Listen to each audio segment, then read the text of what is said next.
Viral nga sa social media ang influencer na si Rosemar.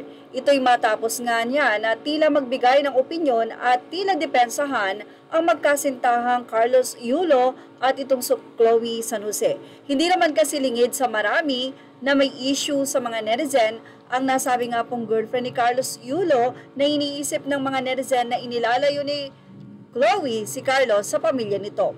Ayon kay Rosemar, kahit naman daw siya, laging kasama ang kanyang asawa. So, ibig sabihin, kahit ang asawa ko, lagi namang nakadikit sa akin.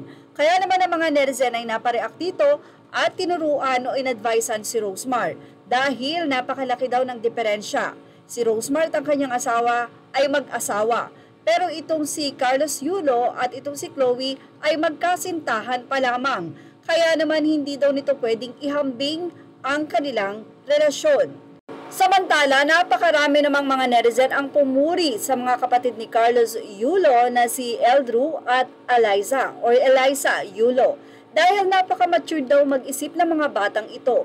Say kasi ni Eldrew, masaya and syempre nakaka-proud na iiyak kasi maririnig natin yung national anthem natin. Maririnig ng buong mundo yung national anthem natin and nakakakilabot din po talaga. Say naman ni Eliza, and yung gold po na panalunan niya po is parang first time in history sa larangan po ng gymnastics. Ayun po, nakaka-proud po, sobra po. Simula nga na nag-press conference ang ina ni Carlos Yulo ay wala nang nadinig pa dito. Pero ang mga netizen ay sobrang ingay pa rin. Gusto kasi ng mga netizen na malaman kung totoo ba na itinakwil ni Carlos Yulo ang kanyang ina kung bakit ganun na lamang kasama ang loob nito. Tila nasisisi kasi ang girlfriend na si Chloe sa lahat-lahat ng nangyayari. Pagkatapos daw kasi ng 4 years ay nagbago talaga ang ugali ni Carlos. Kaya naman, hindi nga mapigilan ng mga netizen na maikumpara si Carlos Yulo sa sikat na soccer player na si Cristiano Ronaldo. Mula sa isang Facebook page, Cristiano Ronaldo versus Carlos Yulo. Cristiano Ronaldo hindi kayang ipagpalit ang ina sa isang GF lamang. Si Cristiano Ronaldo ay isang player ng soccer. Pinakasikat siya sa larangan ng kanyang laro dahil sa angking galing. Hindi lang dahil magaling siya kundi may angking gandang lalaki rin ito. Nagkaroon ng isang nobya na Russian model na si Irina Shayk. Ang kanilang relasyon ay parang fairy tale. Napakaganda ngunit nauwi ito sa paghihiwalay. Dahil ang dahilan, ayaw pala ni Irina sa ina ni Cristiano Ronaldo makasama sa isang bahay.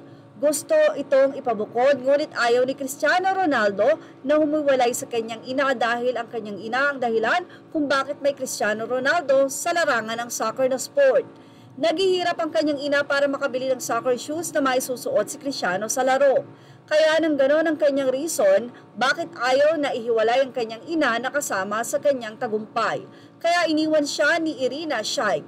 Hindi naman naghihinayang si Cristiano Ronaldo na iniwan siya ng kanyang girlfriend or naiwan ito, naiisip niya na mas mahalaga ang ina kaysa girlfriend niya na si Irina dahil ang babae pwedeng palitan na marunong tumanggap sa kanyang ina. At hindi naman hindi naman siya binigo. Nagkaroon siya ng kasintahan at siya si Georgina Rodriguez, mayroon na din silang mga anak at happy sila na magkasama. Carlos Yulo's story naman sa pag-ibig. Iniwan ang pamilya at pinili ang GF. Pinagmumukha pa ang ina na magnanakaw dahil sa paggastos ng pera niya. Ngayon, sa kanyang pagkapanalo, iba ang kanyang kasama.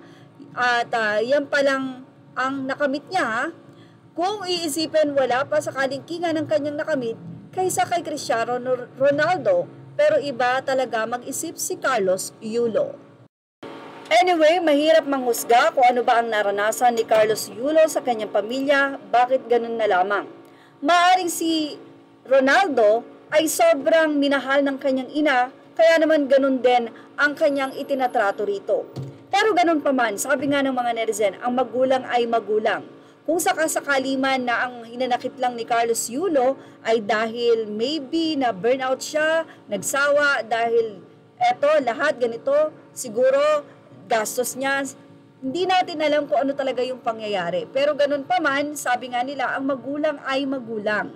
Sigurado na hindi gumawa ng ganung kasama ang kanyang ina para ito ay sabihan niya na nagnakaw at paghanapan ng pera. Well, kaya ka nasa tagumpay ngayon, isa ang mga magulang mo na tumulong sa'yo noong panahon na nagsisimula ka pa lamang.